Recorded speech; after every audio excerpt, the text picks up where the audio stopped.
Buongiorno a tutti cari amici, vediamo questa sfida, questa lotta tra titani, tra Carlsen e Hikaru Nakamura. La partita inizia con cavallo F3, la partita è 15 minuti più 3 secondi, cavallo F6, qua stranamente Nakamura pensa già per la prima mossa, non so se è intimorito già dall'avversario, C4, D6, cavallo C3, G6 e 4, alfiere G7, D4, l'apertura est indiana. Arrocco corto, alfiere 2, la variante principale, la variante classica normale dell'est indiana. A questo punto in realtà la principalissima è E5 e dopo arrocco corto, cavallo C6 si avrebbe la variante Mar del Plata, ma qui nero gioca cavallo A6. Cavallo A6 è una variante un po' minore ma è estremamente interessante. Diciamo che il nero in un futuro vorrà comunque giocare E5, in caso di D5 del bianco il cavallo potrà portarsi in C5. A questo punto il bianco arrocca E5. Il bianco non vuole spingere in D5 perché in caso di D5 abbiamo detto che il cavallo del nero salta a C5. Per questa ragione il bianco gioca alfiere E3. A questo punto Carlsen ha 1 minuto e mezzo in più del suo avversario. Nakamura gioca cavallo G4 attaccando l'alfiere. L'alfiere si sposta attaccando la donna nera, donna E8, D per E5, D per E5. A questo punto donna C1. Quale potrebbe essere l'idea del bianco? Una delle idee del bianco potrebbe essere controllare la casella H6 per evitare che l'alfiere del nero possa andare in H6 e il cavallo possa tornare in H6 e giocare eventualmente H3 per dare fastidio al cavallo nero che dovrebbe tornare in F6. Il nero gioca H6, ecco un'altra cosa, se il bianco gioca H3 il cavallo torna indietro, il nero non avrà mai più tempo, no, di giocare H6. Poteva essere possibile anche H3 da parte del bianco e qui forse il nero avrebbe giocato mosse intermedie tipo F6 o anche H6 e per esempio in caso in cui l'alfiere torni indietro il cavallo torna in F6, poi magari va in H5, poi va in F4, poi il nero spinge in F5. Donna in C1, una mossa molto interessante. H6, alfiere D2, a questo punto il cavallo vuole tornare in F6, in H5, in F4, ma non si può ancora giocare cavallo F6 per via di alfiere per H6, quindi il nero perde un tempo con re H7.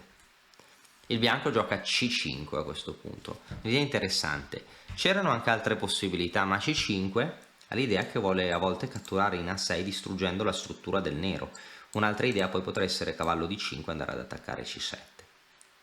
Se nero catturasse in C5 potrebbe essere possibile cavallo D5 con forte attacco, perché si minaccia C7 con doppio, tipo se nero catturasse anche in E4 potrebbe seguire cavallo per C7 recuperando uno dei due pedoni, ma soprattutto dando doppio a donna e torre, e in caso in cui la donna si sposti per esempio in C6 il bianco avrebbe un potente attacco giocando alfiere B4, tutti i pezzi neri sono passivi, il bianco avrebbe attività e compenso.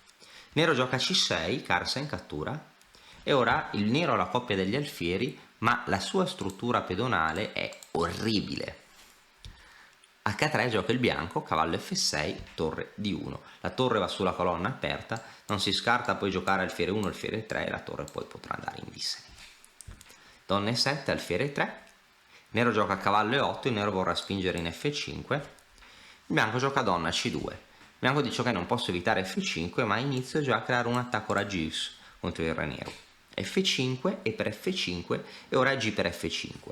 Allora alfiere per F5 prendere di pezzo permetterebbe al bianco di spostare la donna attaccando le debolezze del nero tra l'altro e poi il bianco potrà manovrare i suoi pezzi in caselle ottime come 4, C4, no? Di solito se il bianco ha il saldo controllo della casella in C4 il bianco starà meglio in questa posizione.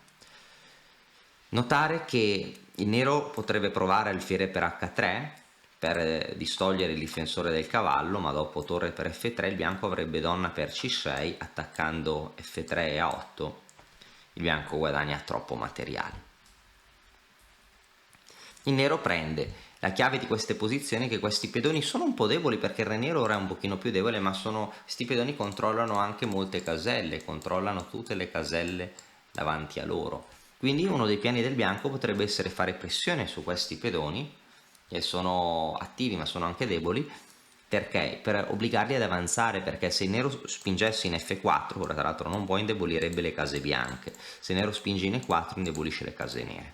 Il bianco allora gioca torre E1 innanzitutto, creando un altro attacco a raggi X, non solo sulla diagonale ma anche sulla colonna, da un F7 torre D1. Il bianco è super attivo, il nero gioca torre G8, a questo punto cavallo E2. La torre è sulla colonna G, ma il cavallo è pronto a manovrare in G3 attaccando F5. Alfiere 6 sviluppando pezzo cavallo G3, c'è pressione su F5 e la pressione potrà essere incrementata ancora di più. Tra l'altro il pedone non può nemmeno avanzare, perché c'è dietro il re. Il nero non vuole nemmeno giocare 4 perché, come abbiamo detto, i pedoni sono deboli, i pedoni non possono avanzare oltre, c'è comunque pressione su F6, F5 e C6 che ora è in presa, alfiere di 5 lascerebbe questo pedone in presa, alfiere di 7 sarebbe estremamente passiva, bianco potrebbe anche offrire, non so, un cambio delle donne, poi starebbe molto meglio in questo finale. Questi pedoni non avanzano, si può intensificare il blocco, l'alfiere in presa, il cavallo potrà andare in A5 e tornare in D4, il bianco sta molto meglio. Il nero gioca allora re H8 per schiodare il pedone che ora minaccia una forchetta, ma amara sorpresa cavallo H4 e ora, ahimè, il nero non può giocare F4. Forse ancora il male minore re 4, ma il nero non voleva giocare 4 in ogni caso. I giocatori hanno circa poco meno di 6 minuti a testa, lo scontro è molto equilibrato ma la pressione su F5 è troppo forte. Il nero gioca torre F8 che non è probabilmente la migliore. Notare che F4 dando la forchetta perde, perché il bianco può giocare cavallo G6, scacco. Ora dare la donna porta a perdite di materiale troppo grandi, il bianco vince. Quindi il nero può giocare re H7, a questo punto cavallo F8, scacco doppio, e su re H8 donna H7 matto, vincendo. Bellissimo, no? Quindi dopo cavallo H4 torre F8, a questo punto il bianco gioca alfiere di 2, alfiere di 2 è molto forte, l'alfiere si vuole riubicare in C3 per fare pressione su E5, quindi c'è pressione su entrambi i pedoni, e a questo punto ancora forse c'era da giocare E4, anche se il bianco crea un blocco, F4 non può più avanzare perché cade E4, il bianco sta meglio, le case nere sono deboli, ma Nakamura era fissato con questo F4 e ora, ahimè, cavallo G6. Cavallo G6 attacco doppio, su re H7 cavallo per F8 viene con scacco, il bianco vince, re G8, a questo punto cavallo H5, il punto è che la torre non ha mobilità, quindi il bianco prima sposta il cavallo in H5 e poi con calma catturerà la torre in F8. Il nero praticamente è partita persa. Il nero forse voleva giocare alfiere F5.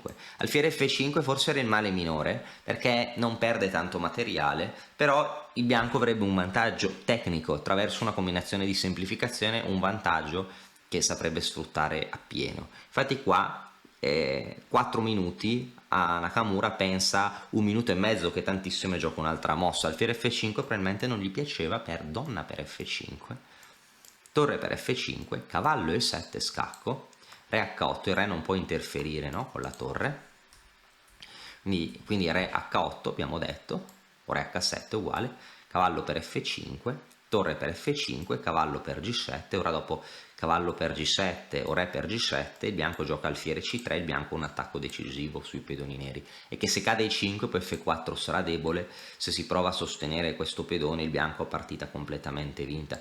Sia torre D7 attacca tutte le debolezze e mantiene il vantaggio, torre per E5 probabilmente un altro modo di vincere, la torre è inchiodata, la torre si cattura, il bianco avrà un pedone in più, poi tutti i pedoni neri sono deboli e sicuramente con la tecnica di Carlsen il bianco vincerà. Quindi il nero rigetta alfiere F5, non la gioca alfiere H8 e il bianco prende la qualità. Si poteva anche giocare cavallo per H8 e giocare per l'attacco?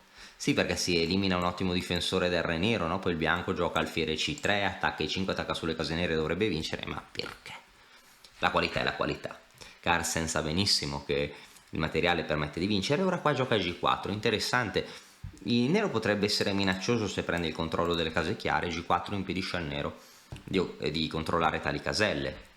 Tutti i pezzi neri sono bloccati, non possono attaccare questo alfiere.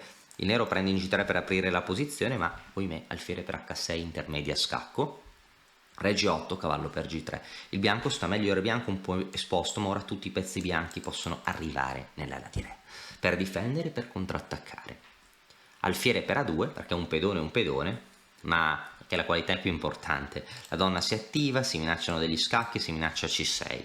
Alfiere D5, donna G4 scacco, re H7, donna H4, creando un altro attacco raggi X. Le minacce sono varie, tra cui alfiere F4 scacco e poi alfiere per E5.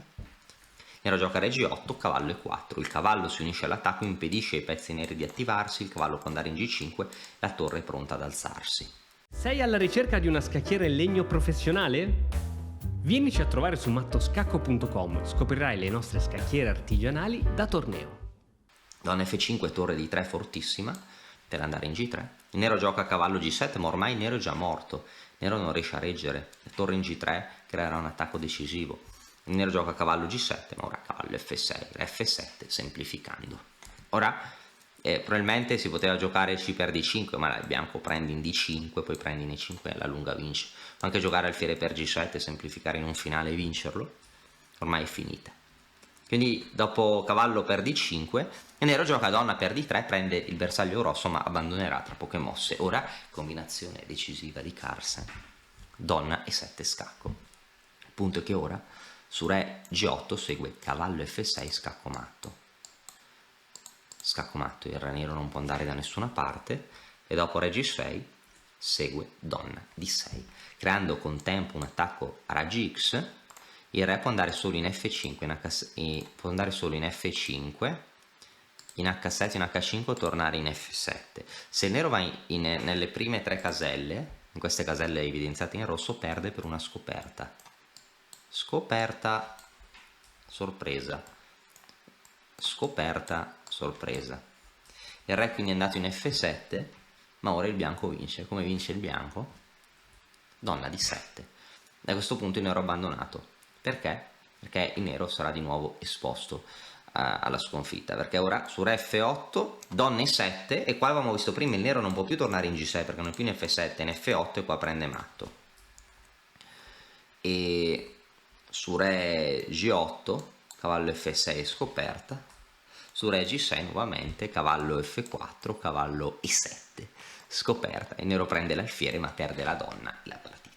Una combinazione bellissima di Carlsen, che ha manovrato tutti i pezzi per creare pressione contro i pedoni del nero, ha guadagnato la qualità, ha bloccato ogni controgioco avversario, ha generato un contrattacco, ha risacrificato la propria qualità e ha generato una combinazione di attrazioni, scoperte, qualcosa di bellissimo, qualcosa che spero vi sia piaciuto. Ci vediamo prossimamente con altri video e altre partite commentate. Alla prossima!